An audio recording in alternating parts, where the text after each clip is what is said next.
is Ben Cathro. He's going to tell you about the track. He is going to tell you about the track. It's going to be really good. I've not even ridden it.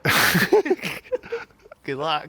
Hello everybody and welcome to day 3 here in Ligier for the 2022 Downhill World Championships.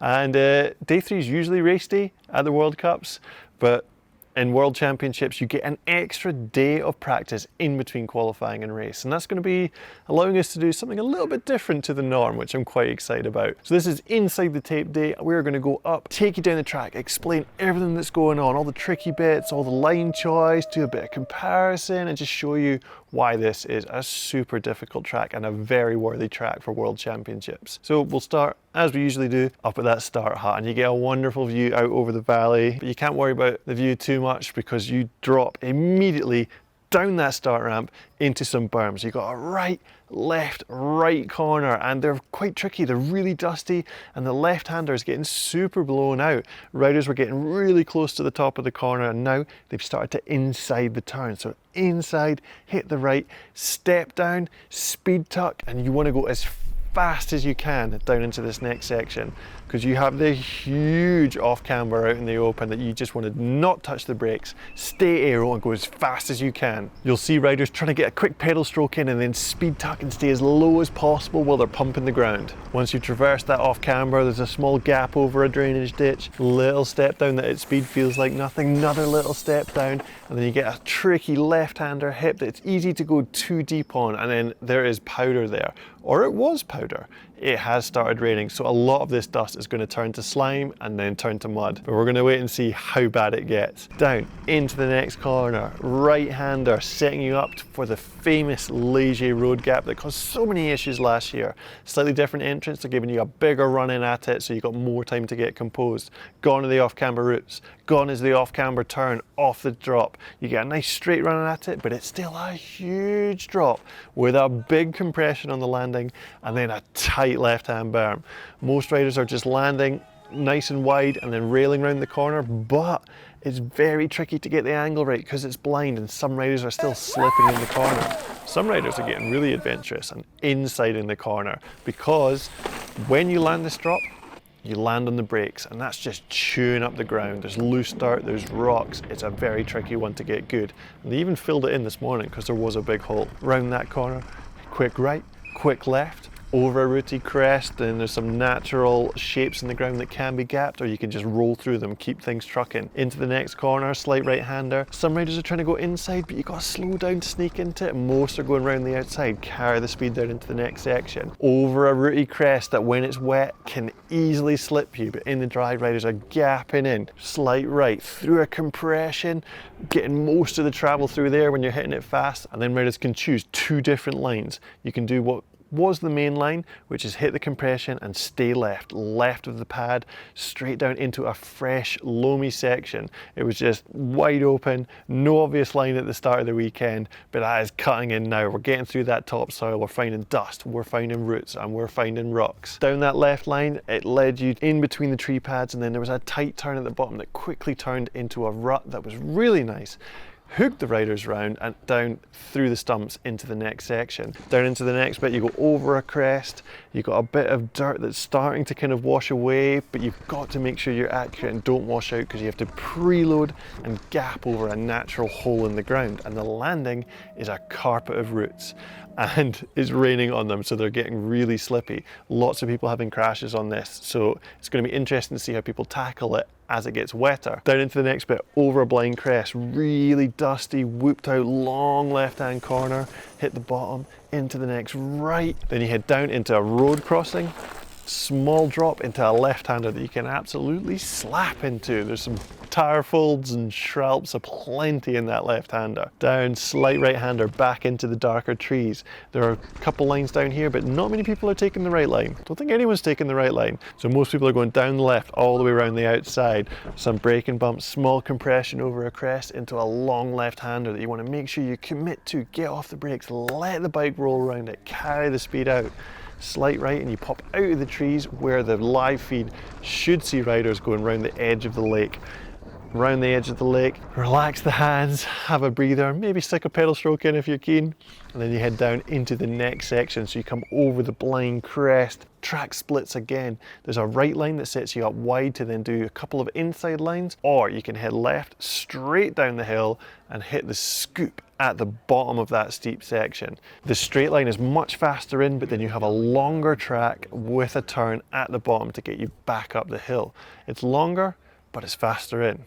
Which is better? Hard to know. We might have to check that later. Then the setup, where you set up wide on the way in, and then you have the choice between a fully inside line, which is the shortest route. It's the most direct route through this left-hand corner, and it feels like it's going to be the fastest, but do you have to waste time setting up for it? You absolutely do. Then there is the middle line, which is similar setup, but you don't have to go as slow on the way in to do it. After that, you do slight right, head down the hill, and the track splits again. Now, most riders were heading down the right split to begin with, and there was a nasty compression about halfway down it into a long off camber. That was all right to begin with, but it started to get blown out, and riders started trying to take this left-hand line that's a little bit tighter in, but if you can gap the path and then commit to that corner at the bottom, it is a lot quicker, and we did see someone overtaking someone on that inside.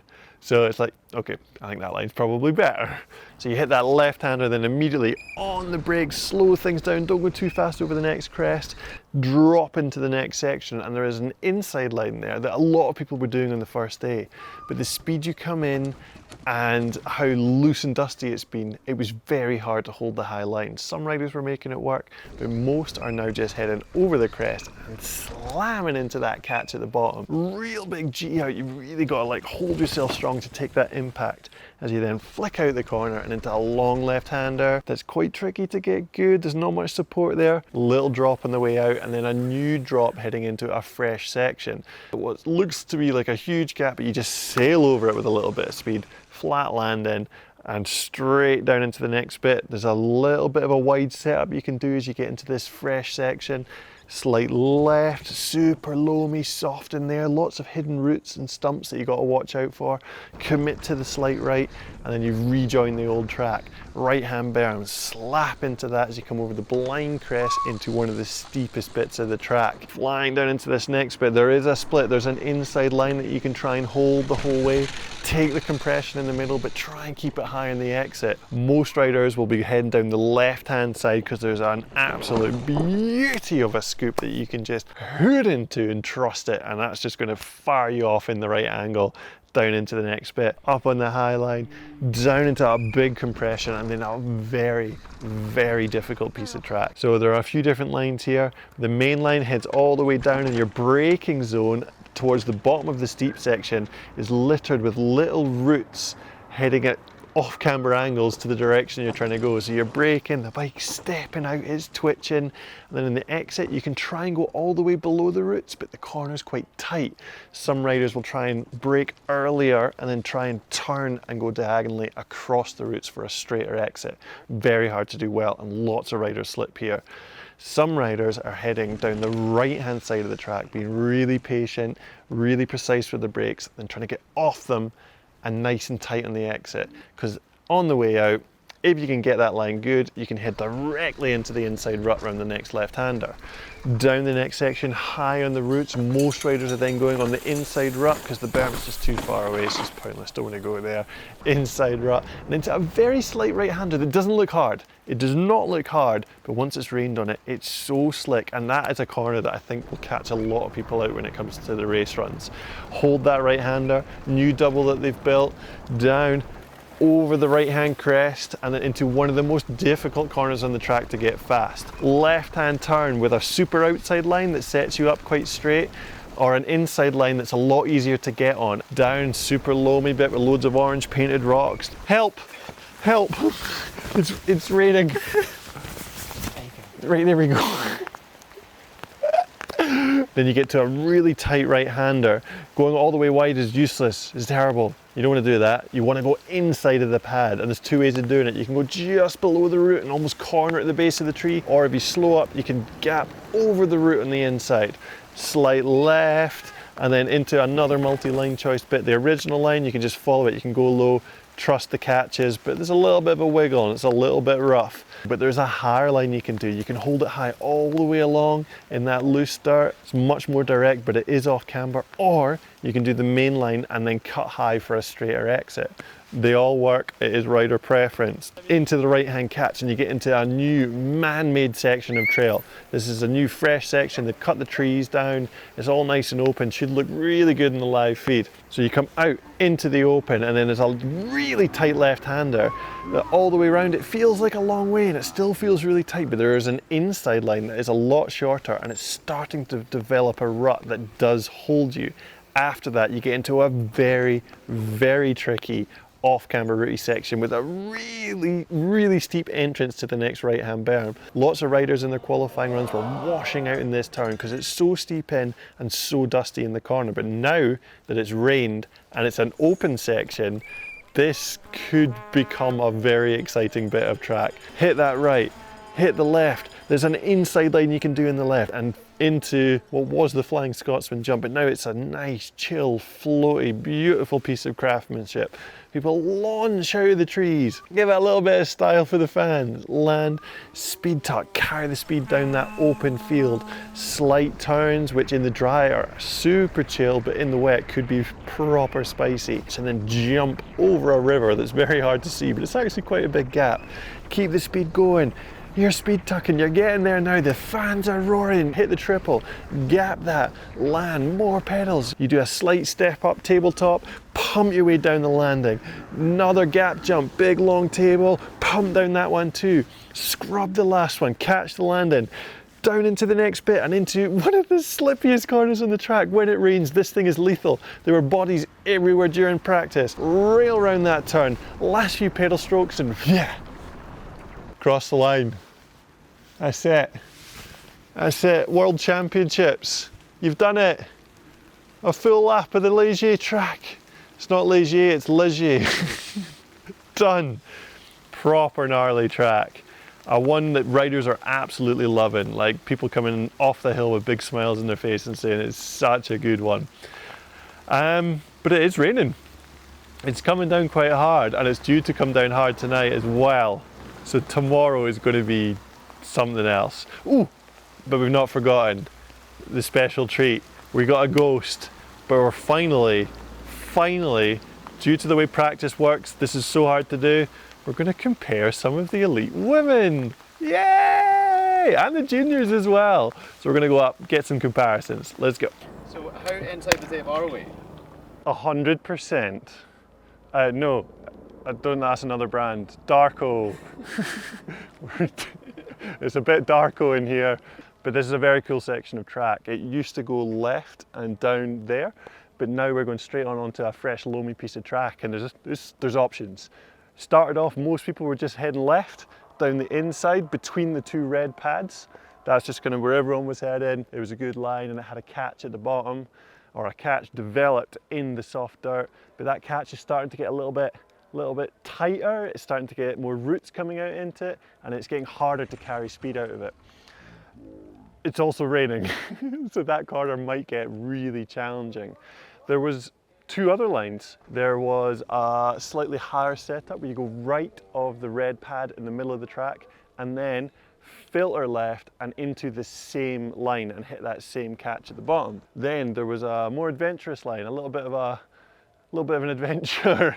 You would meander out round the orange pad all the way around the outside. But anyway, the wider line, what is developing, because that inside line is getting a little bit more chopped up, a little bit harder to do, riders are doing this wide line and then trying to dig the tires in and then get back to that higher line on the exit.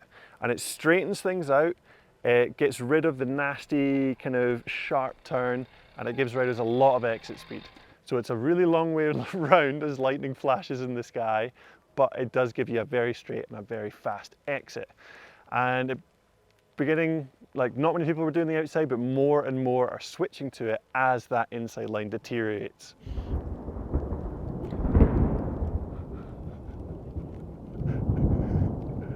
How many Mississippis was that? About 4? It's 4 miles away. But no, we've got time. It's 4 miles away. We're gonna Ben, I'm scared. I'm the highest point on the hill. To get onto the wider line, riders are having to really dig the tires into this first compression to get up onto the high line. As it rains and gets wetter, that could get more difficult, and there's whistles. There's whistles. Run!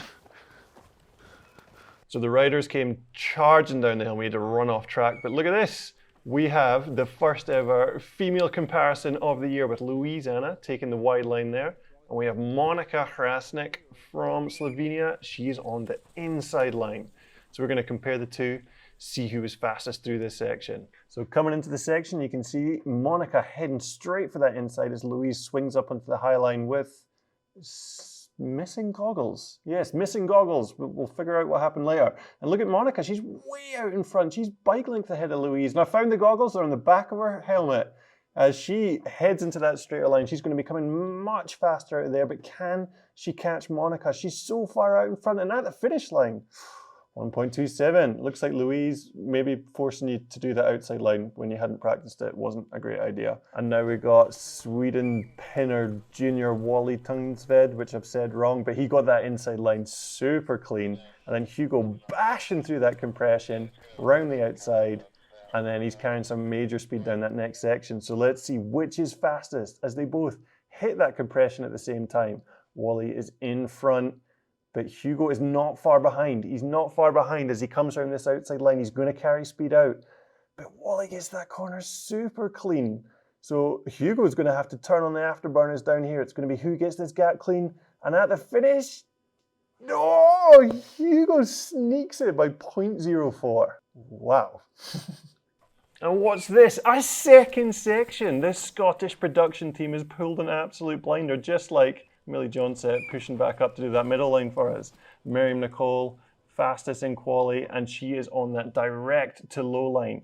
And coming into the section, you can see how much faster Miriam comes in as Millie is trying that middle line for the first time that our filmer convinced her to do. And look at Miriam, she's heading down into that low rut. But this middle line is going to be more direct. Millie is onto that super clean considering it was her first time doing it, but look at Miriam, she's gone, she's round that next corner, she's at the finish, and 0.63. So yeah, Millie, you knew it before you did it. And now we've got Jordan who gapped in off the weird concrete orange pipe, which we didn't see anyone else do, and he was the fastest into that line. And then we got Jackson who just heads straight down the hill, no messing about, hits that bottom scoop and through, and coming into it at the comparison, it's closer than the last two, but Jackson is in front. Jordan gets into that setup so quick compared to anyone else, but Jackson's pulling ahead. He is pulling ahead, but Jordan's carrying decent speed. And coming out of it, they're super close and round the corner and at the line, it's going to be none of them. Why are they so close? Why are these two so close every time? One of you go faster than the other. Super tight race and going to be really interesting to see which of them come out on top tomorrow. And we managed it. We showed some women and we showed some juniors on the comparison. Good job, Scottish production team. And that is it for today. That's the Pinkbike videos for today. You can stay tuned, watch the race tomorrow. We'll be pumping out another story of the race because there's going to be some stories. It is inevitable that we will have some stories. And yeah. Hope you enjoyed. Let us know if you did. Let us know if you didn't. Feedback is always good. We can always do better. So yeah, I'm going to go back inside and dry off my legs, and we'll see you then.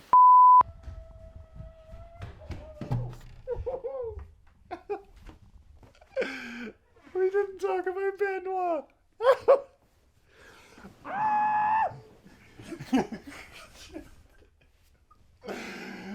I mean, I did talk about him. Well, I didn't. I had a note and everything, and we just... Sorry, Benoit. Didn't mean it. So Benoit won qualifying, in case you didn't know, and he going fast.